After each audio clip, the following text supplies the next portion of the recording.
السلام علیکم خواتین و حضرات، حلقہ یاران عدنان کی پذیرائی کا بے حد شکریہ۔ آج ایک نئے سلسلے کی پہلی کڑی لے کے آپ کے سامنے حاضر ہوں، جس میں کچھ ایسی شخصیات کے انٹرویوز ہوں گے جنہوں نے میری زندگی پہ کچھ اثرات مرتب کیے اور جن کی خدمات اردو ادب اور مختلف شعبہ ہے زندگی میں ایسی ہیں جو کہ بہت قابل ذکر اور جن کی تحسین بہت لازمی ہے۔ اس سلسلے میں جو پہلا ایپیسوڈ ہے اس میں میری خوش قسمتی ہے کہ ہم ایک ایسی شخصیت کا انٹرویو کریں گے جنہوں نے اردو شاعری کو ایک نیا اسلوب دیا، اور یہ ایک ایسی شخصیت جو کسی تعارف کی محتاج نہیں، چاہے وہ شاعری ہو یا اینکرنگ ہو یا غزل گائیکی ہو یا پھر اب سوشل میڈیا کے اوپر انٹرٹینمنٹ ہو۔ فرحت عباس شاہ ایک ایسا نام ہے جس نے ہمیشہ کوالٹی انٹرٹینمنٹ کو اپنے ناظرین اور سامعین تک پہنچایا۔ آج ہم ان سے گفتگو کریں گے اور فرحت عباس شاہ کی ادبی زندگی کے بارے میں ایک ایسا نقشہ کھینچنے کی کوشش کریں گے جس سے ہم سب کو کچھ سیکھنے کو ملے۔ السلام علیکم سر، ہم سب بخوبی واقف ہیں کہ آپ کی ذات اپنے آپ میں فنون لطیفہ کے کئی رنگ سموئے ہوئے ہیں۔ آج کی اس نشست میں گزارش کروں گا کہ آپ ہم سے شاعر فرحت عباس شاہ کا ایک بلا تکلف تعارف کروائیں، جو زندگی کے اوائل سے آج تک کے سفر کو بالعموم ناظرین کے لیے مشعل راہ اور بالخصوص آپ کے مداحوں کے لیے ایک تحفے کے طور پر پیش کریں۔ سب سے پہلے آپ یہ فرمائیں کہ آپ کی پیدائش اور بچپن کیسا تھا، اور شاعری سے آشنائی اور پھر باقاعدہ اس فن کی آبیاری کس طور ممکن ہوئی؟ بچپن میں کیا شوق رکھتے تھے، اور شعر کہنا اور اس معاملے میں اصلاح اور پھر پختگی تک کے سفر میں کون کون سے مراحل اور شخصیات شامل تھیں؟ میں بچپن میں جنگ میں پیدا ہوا اور بچپن میرا وہیں گزرا، بلکہ میں نے ایم ایس سی نفسیات تک جنگ میں تعلیم بھی حاصل کی، اور پھر میں پنجاب یونیورسٹی میں فلاسفی ڈپارٹمنٹ میں آ گیا۔ اور جنگ جو ہے وہ ادبی لحاظ سے ایک بہت ہی زرخیز دھرتی رہا ہمیشہ۔ اب بھی وہاں جو لوگ نئے لوگ جو ہیں بہت اچھی شاعری کار ہیں، لیکن جب میں بچہ تھا یا لڑکا تھا، بلکہ میں کہوں گا کہ 9th کلاس سے میں نے باقاعدہ مشاعروں میں اور جو تنقیدی اجلاس وہاں پہ ہوتے تھے اور بہت یعنی اچھی گفتگو کرنے والے لوگ تھے وہاں پہ، تو اس وقت شیر افضل جعفری صاحب، رام ریاض صاحب، رفعت سلطان صاحب، معین تابش صاحب، بے دل پانی پتی صاحب، احمد تنویر صاحب، بے دل پانی پتی کا تو میں نے بتایا ہے، حکمت ادیب صاحب، مظہر صاحب اور صفدر سلیم سیاد صاحب، ایک بڑا نام، یہ سارے بڑے نام تھے۔ اور اس سے پہلے مجید امجد صاحب بہت عرصہ وہاں سے یعنی وقت گزار کے وہاں سے سہیوال چلے گئے۔ یہ وہ نام ہیں جو وہاں پہ جن لوگوں کے ساتھ میں نے وقت گزارا۔ اس کے علاوہ بھی بہت لوگ تھے، بڑے خوبصورت شاعر تھے، اور ان میں لیکن ہم 2-3 دوست تھے آپس میں، اور امجد کیسر صاحب ہمارے سینئر تھے، وہ 2 کلاسیں ہم سے سینئر تھے، علی اکبر منصور جو ہم کلاس فیلو بھی تھے، تو انہوں نے ہمیں بنیادی طور پہ جدید شاعری کی ترغیب دی اور جدید شاعری کے بارے میں بتایا۔ اور 9th کلاس میں نے شکیب پڑھا اور مجید امجد پڑھا، اور اس طرح کی جو کوئی اس کے بعد مطالعہ شروع کیا، اور جو نئی کوئی کتاب آتی تھی، پھر اس میں غوث محسن نقوی صاحب، منیر نیازی، احمد فراز، پروین شاکر، جو بڑے بڑے نام تھے، فیض صاحب تو وہاں آئے بھی ایک دفعہ مشاعرہ پڑھنے، تو بہت ہی یعنی شاعری اور ڈرامہ یہ دونوں اور کلچرل ایکٹیویٹیز جو ہوتی تھی، جو کہ ہمارے جس کا تعلق پنجابی کلچر سے، وہ ہر طرف ایک پھر حالات کچھ خراب بھی ہوئے فرقہ واریت کی وجہ سے، اور میں لاہور آ گیا۔ یہاں میں نے پنجاب یونیورسٹی میں فلاسفی میں ایم اے میں داخلہ لیا اور پاک ٹی ہاؤس آنا جانا شروع ہوا۔ یہاں پر پھر جو 2 چیزیں سامنے آئیں، ایک تو میں جو میرے ذہن میں تھا کہ شاعر ادیب بھلے مانس لوگ ہوتے ہیں، اور جیسے مجھے جنگ میں ماحول ملا، شفقت ملی، سب لوگوں نے پیار کیا، اور بہت انکریج بھی کرتے تھے، تربیت بھی دیتے تھے، باتوں باتوں میں اچھی باتیں وہ بتا جاتے تھے. پھر لیکن یہاں آ کے پتہ چلا کہ نہیں، یہاں پہ آپ کسی کا تھیلا بس بیگ نہ اٹھائیں، کسی کو سگریٹ کی ڈبیاں نہ لے کے دیں، کسی کی چائے وائے کا انتظام نہ کریں تو وہ پاس بھی نہیں بیٹھنے دیتے. ایک یہ مجھے مشکل پیش آئی. دوسری مشکل یہ پیش آئی کہ میں اس وقت پنجاب یونیورسٹی میں پڑھتا تھا. یہ 25 جون 89 کی بات ہے جب میری کتاب شام کے بعد شائع ہوئی. لیکن یہ یعنی میں جھنگ سے، میں اور زبیر ہاشمی جو میرے دوست ہیں، بڑے پیارے، بھائیوں سے بھی زیادہ پیارے ہیں، اور وہ ہم کلاس فیلو سے، تو زبیر صاحب نے مجھے کہا کہ تمہاری کتاب لاہور سے چھپوانی ہے اور ماورا پبلیکیشن سے چھپوانی، کیونکہ ماورا اس وقت بہت اعلیٰ کتابیں شائع کر رہا تھا، اور سارے جو جتنے نامور شعراء تھے وہاں. تو ہم پھر یہاں پہ آ کے لاہور میں آئے، خالد شریف صاحب سے ملے. وہ بڑی محبت سے انہوں نے ہماری رہنمائی بھی کی، اور کتاب جو مسودہ دیکھا، انہوں نے کہا جی پہلے میں دیکھوں گا. تو مسودہ دیکھ کے کہنے لگے کہ شاعری میں تو بہت جان ہے، میں چھاپوں گا. میرے لیے اور زبیر ہم دونوں خوش ہو گئے. کتاب چھپی، اور وہ پہلے، دوسرے، تیسرے ایڈیشن کا تو پھر پتہ نہیں چلا. یہ کوئی ایسا اللہ کا کرم ہو. اب وہ جو شہرت ملی یہاں لاہور کے شعراء میں، اس کے بارے میں ریزنٹمنٹ آئی کہ یہ کون ہے، یہ کوئی باہر سے آ گیا ہے، اتنا یکدم مشہور ہو گیا ہے. اور اس میں پھر جگہ جگہ مجھے مشکلات کا سامنا کرنا پڑا اس شہرت کی وجہ سے. کیونکہ جب مشاعروں میں جاتا تھا، میں نوعمر تھا، یہ وہ، یا بڑے بڑے لوگ تھے، تو انہوں نے پھر جب دیکھتے تھے کہ لوگ جو شاعری سے محبت کرنے والے ہیں، وہ ان کی نسبت میرے ذات زیادہ ان کا پیار، ان کی محبت کا اظہار ہوتا تھا. تو وہ پھر اس میں کچھ شعراء نے مجھے ٹارگٹ کیا. پھر ایک دفعہ ایک سروے شائع ہوا کراچی سے کہ جو بیسٹ سیلر کون ہے، اس میں ٹاپ پہ میرا نام تھا، پھر پروین شاکر تھی، پھر فراز صاحب تھے، پھر محسن نقوی تھے، پھر اور بھی جو لوگ ہیں، کچھ ایک دو لوگوں کا نام تھا. تو اس کے بعد کراچی سے ریزائنمنٹ آئی کہ جو یعنی میگزینوں میں میرے اشعار لوگ پسند کے شائع کرتے تو انہوں نے روکے تو. اور کراچی سے عام لوگ، عام آدمیوں نے، عام جو لوگ شاعری سے محبت کرنے والے تھے، انہوں نے جتنا مجھے پیار دیا، وہاں کے شعری حلقوں نے اتنا مجھے یعنی سمجھ لیں کہ ان سے مجھے وہ ایک، کیا میں مناسب لفظ بولوں، کہ انہوں نے مجھے نظر انداز کرنے کی پوری کوشش کی، اور یہ اب تک ہے. اور ایک پھر دبئی کا مشاعرہ ہوا، اس کے بعد تو حد ہی ہو گئی. باقاعدہ مجھے مصیب الرحمان نے کہا کہ حسن رضوی، عطا اللہ قاسمی، یہ میرے دوست ہیں اور وہ آپ کو پسند نہیں کرتے. نام لیا، ایک آدھ کراچی کے بھی انہوں نے نام لیا، وہ میں مناسب نہیں سمجھتا. تو اس کے بعد تو وہیں پہ لوگوں نے، جو پاکستان اور انڈیا کے جو شاعر تھے وہاں، وہ میں نے دیکھا کہ ان سے سلام میں لیتا ہوں، ادب کرتا ہوں، تو یہ مجھے اس طرح میں پیار یا شفقت سے یا ایک اخلاقاً بھی نہیں مل رہا، غصے میں. لیکن یہ چیزیں جو ہے نا، وہ میرے لیے کوئی اتنی اہمیت نہیں تھی. میں بنیادی طور پہ کوئی مشاعرے پڑھنے گھر سے نہیں آیا تھا، اور میں شاعر اسٹیبلش ہونے نہیں آیا تھا. مجھے ان چیزوں کا پتہ ہی نہیں تھا کہ یہ بھی کوئی لابنگ بھی ہوتی ہے. میں اپنی شاعری میں مست تھا. تو یہ ان چیزوں نے مجھے جو ہے وہ الٹا زیادہ طاقت دی، اور میرے سارا فوکس تھا کہ میں لکھوں، جو مجھے رب نے عطا کیا ہے میں اس کا اظہار کروں. اور ادھر بیسٹ سیلر، کتاب پہ کتاب، اور وہ جو تھا عوامی جو محبت پیار تھی، وہ ایسی تھی کہ شاید ہی مقصد ہے کہ بہت کم لوگوں کے نصیب میں. اچھا، ایک سوال ہے جو کہ تھوڑا چبھتا ہے، لیکن پھر بھی میرا خیال ہے کہ پوچھنا ضروری ہے، اور اس پہ آپ کی رائے لینا بے حد ضروری سمجھتا ہوں کہ آج جس طرز پہ شاعری ہو رہی ہے، فیس بک اور مشاعروں کی جو صورتحال ہے، اور نوجوان شعراء کا بحیثیت مجموعی جو معیار ہے، اسے آپ کیسے دیکھتے ہیں؟ نئے شعراء میں کون پسند ہے، اور آپ کے خیال میں دور حاضر کی کون سے شعراء کا نام آج سے 100 سال بعد بھی زندہ رہے گا؟ دیکھیں، ایک تو یہ ہے کہ سوشل میڈیا کے دور میں سوشل میڈیا پہ ہٹ ہونے والے جو شاعر ہیں معروف، ان کی لائف اسی طرح ہی ہے جیسے کوئی ایک گانا ہٹ ہوتا ہے میڈیا کی وجہ سے، اس کے بعد وہ گانا نظر ہی نہیں آتا. اور اس میں جو کنٹینٹ ہوتا ہے وہ بھی بہت معیاری کانٹینٹ نہیں ہوتا.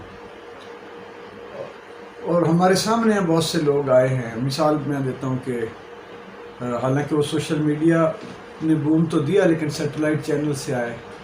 وسیع شاہ صاحب آئے اور بڑا وہ میرے بعد جن کو بہت شہرت ملی نوجوان شاعر کے طور پہ. لیکن ابھی پھر ان کا دیکھیں کہ وہ انہوں نے اپنا شعبہ ہی بدل دیا. تو وہ شاعر کے طور پہ جو وہ تھے اسٹیبلش، ایک تو مشاعروں میں ان کی پذیرائی اس طرح نہ ہوئی، اور پھر اس کے بعد چونکہ کام اتنا تواتر سے یا وہ نہ آ سکا ایک میں جو ایک شاعر کو بڑے شاعر کے سفر کی طرف لے جاتا ہے، تو وہ پیچھے تھے. ابھی کچھ لوگ اور آ گئے جن کو کچھ ویب سائٹس نے جو ہے وہ بہت ان کو پروموٹ کیا، تو ابھی وہ ٹک ٹاک دائیں بائیں آتے اس کے بعد نظر نہیں آتے. لیکن پیرلل بہت اچھا نوجوان شاعر پڑھے، اتنے خوبصورت شعر کہنے والے لوگ پڑھے ہیں اور بہت بڑی تعداد میں پڑھے. حالانکہ پچھلی 2-3 دہائیوں میں بڑے طاقتور شاعروں کو کچھ چربہ سازوں نے اور جو چالاک مکار لوگوں نے بیچاروں نسلیں برباد کر دی. شاعری کے بارے میں ان کے اندر کچھ نہیں تھا، صرف گفتگو کرنے والے تھے چالاکی مکاری کی بنیاد پہ. تو غلط چیزیں، یہ خیال جو ہے نیا نہیں ہوتا، تو جو باندھ لے اس کو منجی پیڑی ٹھوکنا. جس طرح کے کچھ شاعر انہوں نے ایک ایسے ہی اٹھتے ہیں اور کسی ایسے بندے کو شاعر بڑا شاعر قرار دے دیتے ہیں میرے جیسے لوگوں کی دشمنی میں، کہ جو بیچارہ شاعر ہی نہیں ہوتا، اور یہ جی بڑا پکا مصرع کہتے. تو اس طرح کی صورتحال کے باوجود میں یہ کہتا ہوں کہ جیسے بہت نوعمر شاعر، جو میں اگر سب سے کم عمر شاعر کی بات کروں کہ جس میں بڑی طاقت ہے، وہ زین شکیل ہے. اتنا پوٹینشیل ہے، اتنا لکھنے والا ہے، اور کافیاں لکھ رہا ہے، اشعار لکھ رہا ہے بہت، یعنی سمجھیں. پھر فیصل چشتی ہے، ابتہاج ترابی ہیں، نئے لوگوں میں ایک سے ایک خوبصورت شاعر. تو لوگ تو یہ اس دور میں بھی بہت اچھی شاعری کا. یہ جو سوال ہے آپ کا کہ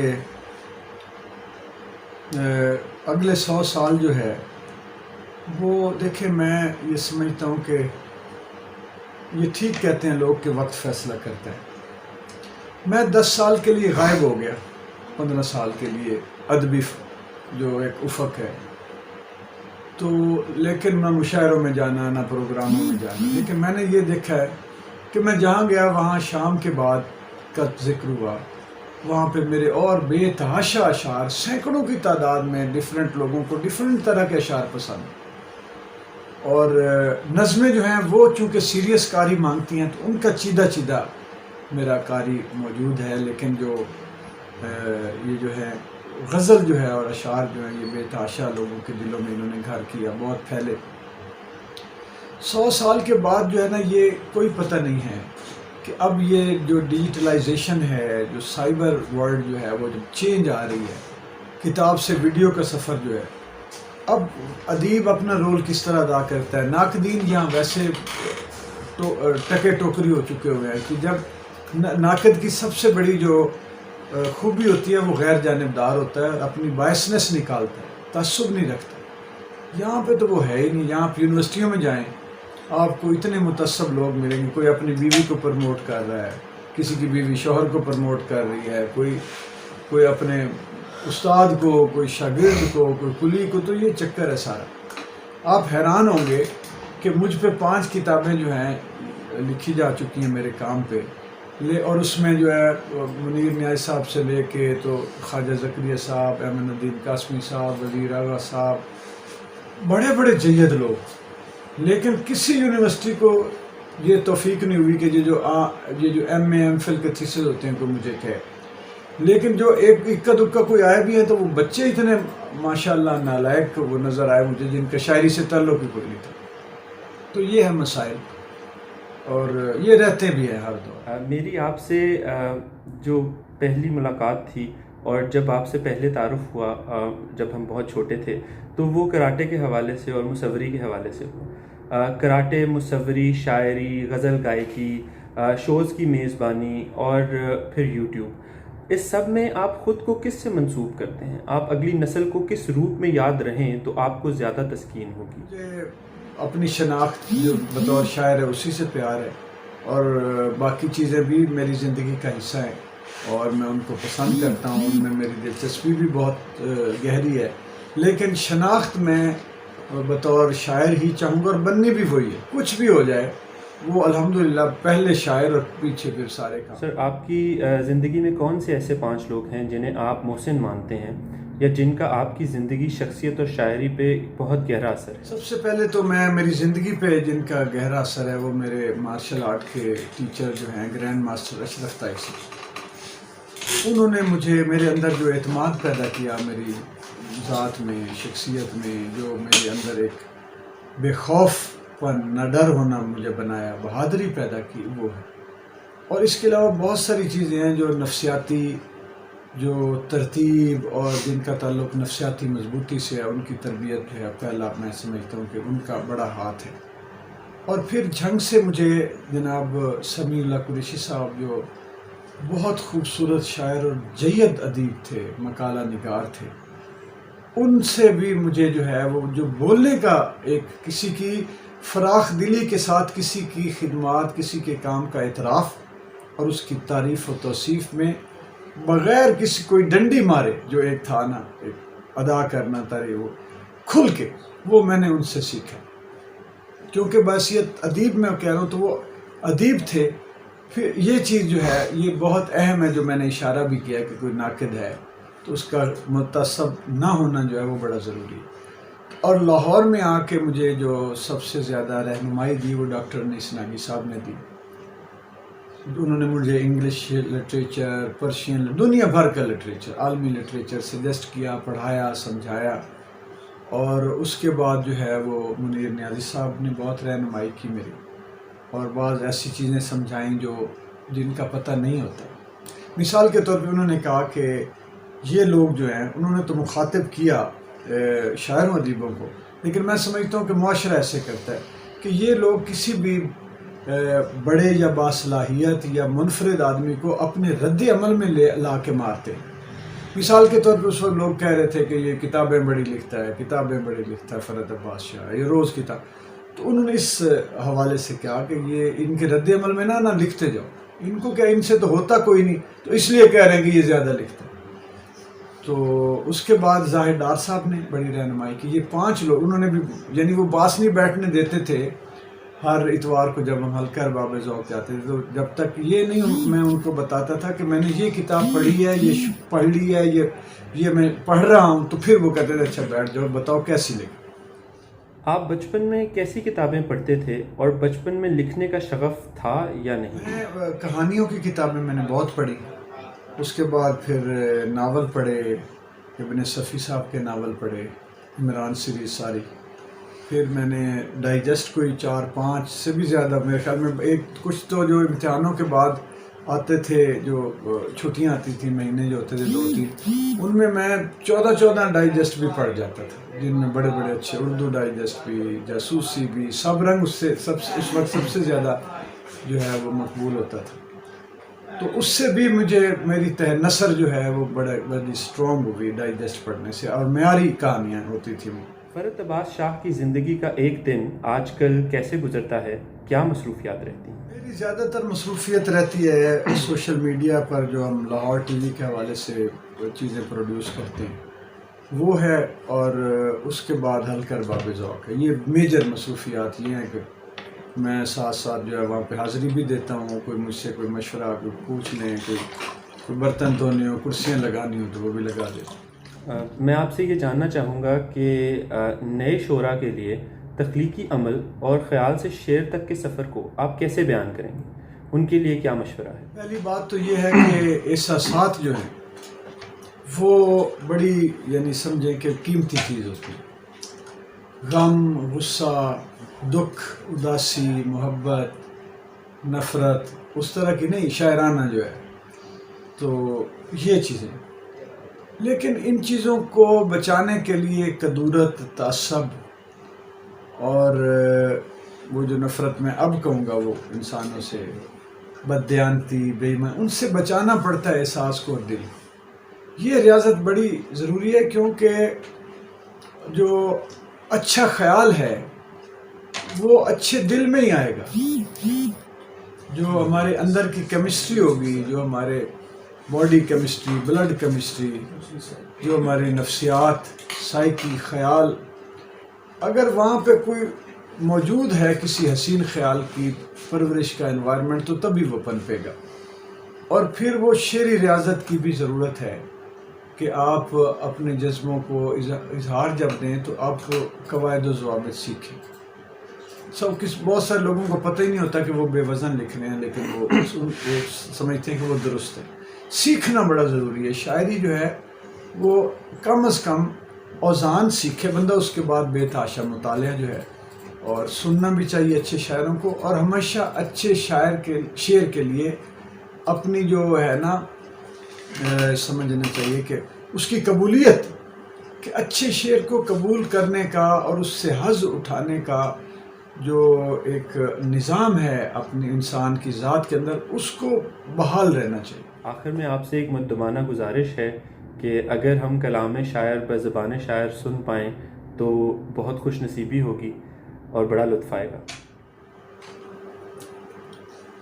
وہ جو ٹل جاتی رہی سر سے بلا شام کے بعد، کوئی تو تھا کہ جو دیتا تھا دعا شام کے بعد. آہیں بھرتی ہے شب ہجر یتیموں کی طرح، سرد ہو جاتی ہے ہر روز ہوا شام کے بعد. تم گئے ہو تو سیاہ رنگ کے کپڑے پہنے، پھرتی رہتی ہے میرے گھر میں قضا شام کے بعد. آج کا دن بھی گزار آیا ہوں کن لوگوں میں، مجھ کو اس بات کا احساس ہوا شام کے بعد. اور شام سے پہلے تلک لاکھ سلائے رکھیں، جاگ اٹھتی ہے محبت کی انا شام کے بعد. لوٹ آتی ہے میری شب کی عبادت خالی، جانے کس عرش پہ رہتا ہے خدا شام کے بعد. بہت شکریہ آپ کا بھی. اور میں سمجھتا ہوں کہ یہ ایک آپ نے اچھا سلسلہ شروع کیا ہے. اللہ تعالیٰ اس کو آگے چلائے، اور آپ کے لیے بہت دعائیں ہیں. اللہ تعالیٰ آپ کو اس جو خارزار ادب ہے اس میں بحفظ و امان آگے سے آگے بڑھاتا چلا جائے. آپ کو ترقی، عزت، شہرت سب کچھ نصیب ہو. آپ کو لیے معاشی آسانیوں کے لیے بھی دعا ہے آپ کی. بہت شکریہ. خواتین و حضرات، یہ آج کی نشست تھی، اور فرحت عباس شاہ صاحب کا بہت بہت شکریہ کہ انہوں نے وقت نکالا اور ہمیں اپنی زندگی کے بارے میں کچھ بتایا، اور کئی ایسی باتیں کیں جو کہ شاید کڑوی ہیں لیکن سچی ہیں. آپ سب سے اجازت چاہوں گا، اور انشاءاللہ ایک اگلی نشست میں کسی اور ایسی شخصیت کے ساتھ حاضر ہوں گا جو میرے دل کے قریب ہے اور جس نے میرے دل پہ ایک اثر مرتب کیا. بہت بہت شکریہ.